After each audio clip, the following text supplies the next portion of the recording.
The Nahual and the Witch, Episode 1, The Brother's Death, written by Johnny Ospino. This is the first chapter of a story based on events that took place in Mexico. These were sent anonymously via mail. This is the first of several quite impressive and terrifying episodes.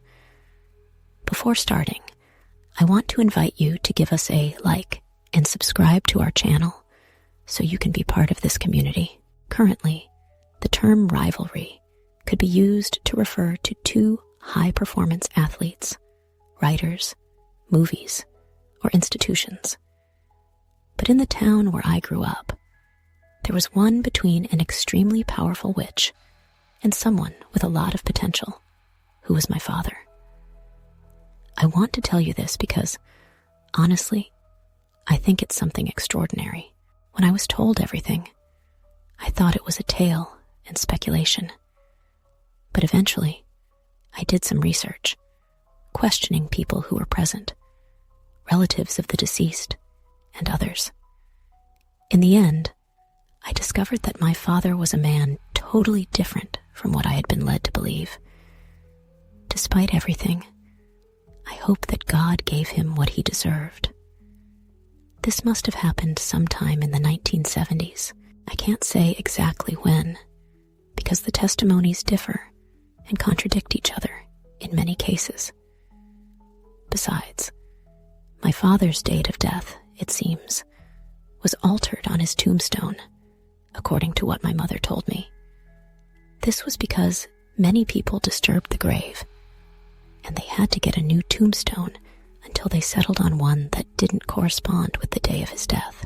If someone had told me from the start that my father had been a sorcerer, spreading evil in the town by adopting the form of a monster that couldn't even be called an animal, being responsible for many innocent deaths, I would never have believed it.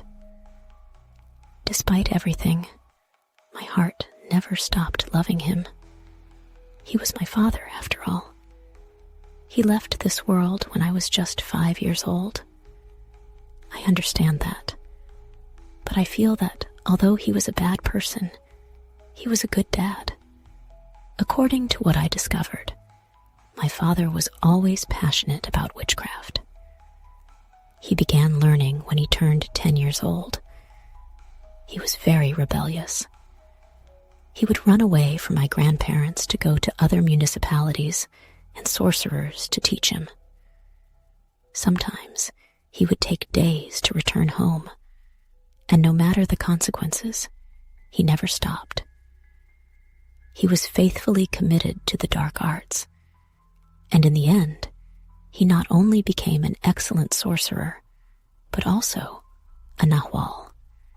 I understand that very few people achieve that, and I don't praise him or feel proud of him for it. If he had used that devotion to do good, maybe our family would have been happy for many years. Anyway, my mother didn't do much to make him leave that life. She didn't support him, but her love for him made her ignore many things. Many people think my father died as an old man with white, gray hair and wrinkled skin, but they're wrong. He was barely 28 years old when he died. The townspeople said that his attractive appearance was due to witchcraft, and that this same power helped him win my mother's love. But it wasn't like that. She truly loved him regardless of what he did. I have few memories of my childhood with him. I hardly remember anything. But he must have been a very good father for me not to be able to feel resentment or anything towards him, to the point that I don't like looking at photos of him because they make me cry.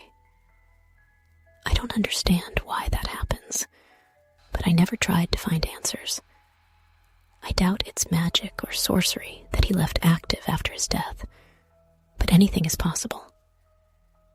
The origin of this story lies in the existence of a girl from a humble, low-income family. They were very good people, and everyone in town knows them, even after they all passed away. The last one was the little girl's mother, who died 10 years ago due to a blood disease. She was a brave woman. Everyone attests to that.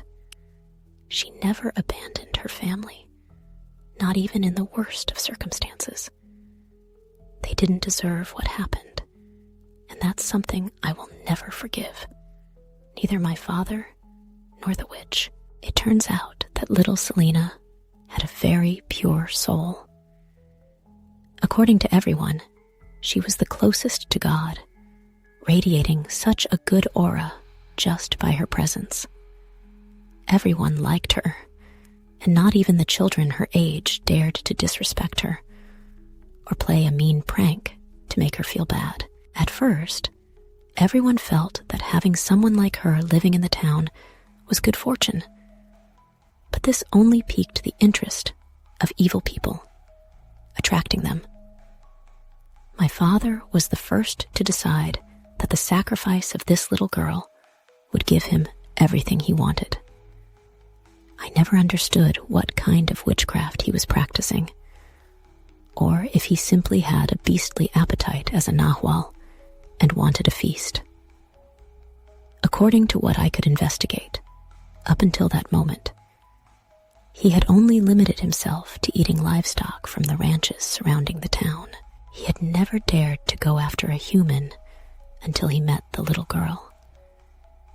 According to my mother, Dad felt an insatiable need to kill her, as if all the evil in hell were whispering in his ear, persuading him until he decided to confirm what he thought he felt. That's how he started sneaking out at night, transformed into a beast that looked like a werewolf, enormous, over 2 meters tall, very muscular, and with immense strength. According to the paintings made to represent him in art, he was a terrifying being, but not disgusting. In fact, I've heard some say they would like to have the power to transform into something like that. They are just ignorant people who have no idea they are idolizing a being created from hell's evil, demons, and black magic. From that moment on, Dad used to watch the little girl through the window while she slept. Some neighbors discovered him, and the bravest dared to throw a stone at him, thinking it would scare him away, as if he were a stray dog. They were completely wrong. My father, or rather the Nahual, decided to attack one of them in an impulsive moment, biting his arm with tremendous force. In the end, they had to amputate his arm 2 days later. Medicine wasn't advanced enough to heal him entirely. That event alarmed everyone, revealing that they were living alongside a massive beast that couldn't be confronted, at least not with fists or sticks. Soon, they realized that this creature was after little Selena, and everyone concluded that evil wouldn't allow such a pure soul as hers to grow up and have children. Warnings immediately reached her parents, but they were so poor they couldn't afford to move to another town. The father worked in a store where his salary barely covered their needs, and the mother was dedicated to their 2 children. Selena had an older brother, 19 years old, who was involved in nothing good. His friends were the worst the town could offer, but that didn't cloud his love for her. He publicly declared that no creature would harm his sister and that he would protect her from anyone. Many say that was his mistake, provoking an evil force that no one understood. His ignorance and arrogance would cost him dearly. However, by this point in the story, my father had already discovered that he wasn't the only one interested in the girl. He realized that a witch was also following the little girl after recognizing a black owl perched on the roof of her house. Since he was also a sorcerer, He understood that he wasn't alone in this, and his concern shifted from the townspeople to the fact that someone with knowledge equal to or greater than his lived in the town. Though he didn't know their identity, his nightly visits to Selena's house stopped. But soon, people started saying that the Nahual bringing evil to the town streets was my father. That rumor spread through the streets in no time. It was something astonishing. Some people claimed it with absolute certainty, which alerted the little girl's family. Thus came the day when her brother decided to confront my dad, knocking on our door to tell him to his face to stay away from his sister, or he would pay dearly. I must admit that in all the stories of Nahuales I've heard, this is the first time I've seen a simple boy confront a sorcerer, going so far as to threaten him without backing down. It was at that moment that people realized spreading those rumors had been a terrible idea. Some began to speculate that soon there would be news of Selena's brother being found dead somewhere in town. All of them were liars, who perhaps spread evil more quickly than my father and that witch together. Speaking of the witch, the same people brought her existence to light, thanks to the black owl. But it wasn't until many days after my father discovered her that they somehow reached this conclusion. Though it only created more problems, the witch had not yet manifested or tried to harm the girl, and yet everyone tried to scare the family into a panic. The worst part was that they accused a woman who had nothing to do with the situation. Everyone based their suspicions on the fact that she hardly ever left her house, but suddenly started going out frequently. Selena's brother also confronted and threatened her, saying that if he found out she was trying to harm his sister, he would burn her house down. At that point, both my father and the witch had already realized that if they wanted to have Selena, they would need to get rid of the biggest obstacle in their way, her brother. Despite all my research, I never confirmed whether my father and the witch had any kind of conversation where they agreed to take care of the boy.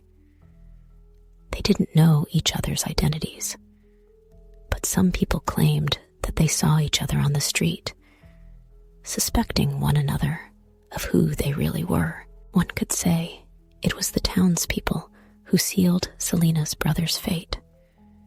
But it turns out that he began making trips to other municipalities, hoping that no one would notice. My father found out and noticed that it was unusual, so one day he followed him. That's how he discovered that the boy was consulting with other sorcerers in neighboring towns, searching for a way to protect his little sister. Honestly, I think that's what alarmed my father the most. Facing another sorcerer didn't frighten him. He was experienced, powerful, and possessed supreme knowledge. To this day, he is considered one of the greatest and most talented Nahuales of all time. I think he just didn't want to get involved in something unnecessary. And that's when he decided that Selena's brother's days were numbered. However, his first attack had to be postponed because he discovered that the black owl had perched on the roof of our house. This made him believe that the witch already knew who the Nahual pursuing Selena was. But that wasn't the case. The owl perched on a different house the next day and kept changing places each night. It was the witch trying to find him, and one night, my father decided to eat the bird, completely throwing off the witch. He confused her so much that everyone who lived in the last house where the owl perched died under very suspicious circumstances. The witch had done this thinking my father lived there. But she was wrong. That's when Dad realized she also had to be eliminated in order for him to have Selena all to himself. But he needed to take care of one thing at a time. He managed to cast a spell that hid our house from black magic, ensuring that it remained concealed no matter what the witch did. He finally focused on the boy. That's how the night came when he transformed into that enormous black-furred beast and hid among the trees near Selena's house.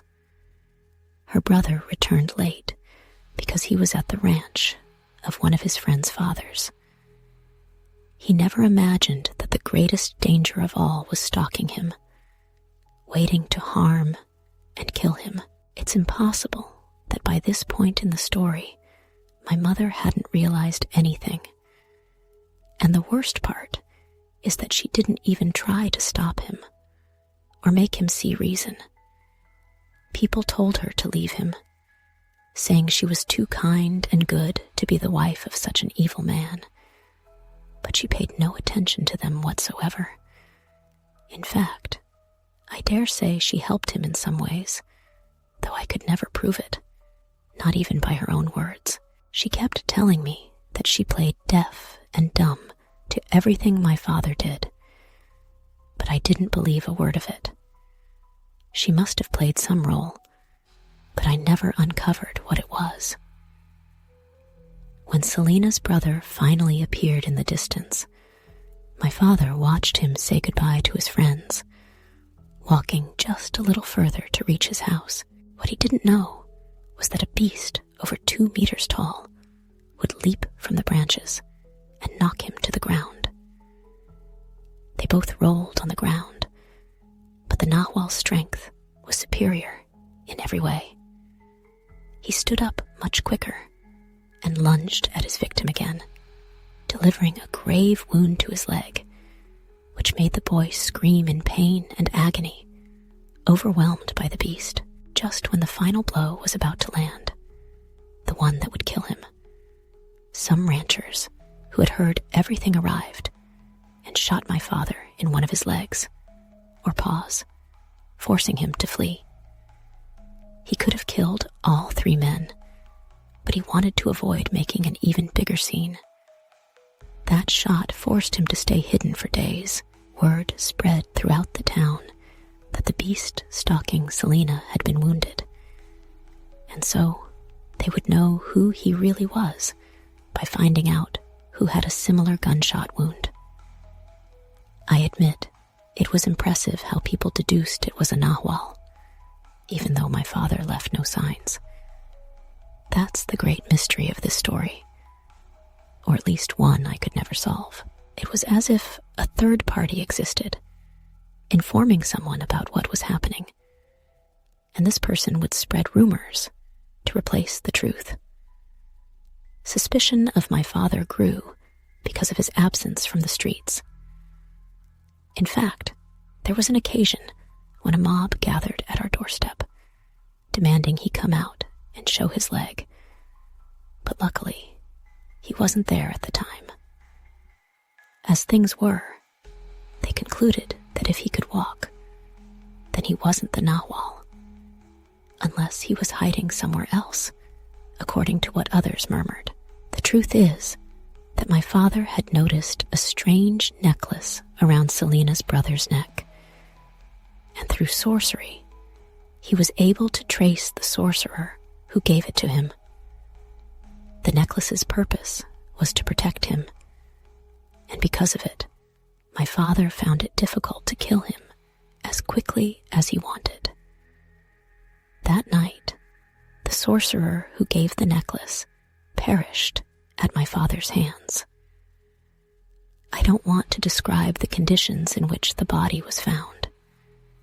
It was something ruthless, wicked, and personal.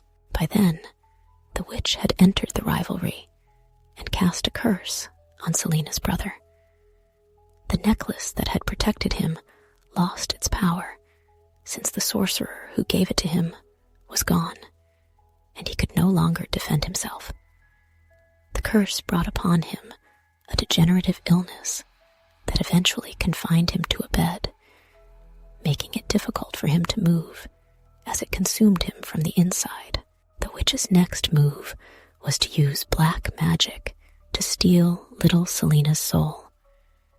But she didn't count on her brother giving her a bracelet that protected her from any harm that threatened her. That witch tried the same tactic as my father, but killing other sorcerers didn't work for her. According to the people I interviewed, she grew furious at not being able to harm the little girl. So she unleashed a powerful evil force in the house. Things moved at night. Dishes flew through the air, and voices from the beyond threatened the family.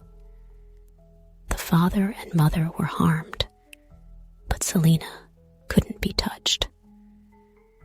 My father knew about all this, but he stayed out of it. I never found out why.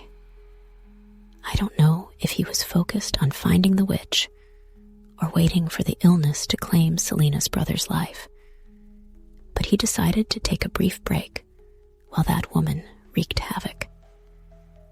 Eventually, Selena's brother passed away, leaving behind a letter asking the whole town to protect his sister from the evil stalking her. His death changed everything. People from other towns attended his funeral, sparking interest in Selena. They realized that she was indeed a child who radiated a very pure aura, and this caused some people to move to the town with the intention of helping her family in every way, even financially. The thing is, with her brother gone, little Selena was left unprotected. The bracelet lost its power, and she became vulnerable once more to the witch and the Nahual, my father. Once again, the two would face off in a race to see who could claim the most coveted soul, according to some, by the demons of hell. This was only the beginning of everything. With my father recovered and the unknown witch still lurking, the town where I grew up was about to experience tragedies that would go down in history and last for at least the next 100 years. It's worth mentioning that those who took on the task of protecting little Selena were, so to speak, the ones who did the most damage to both the witch and the Nahual.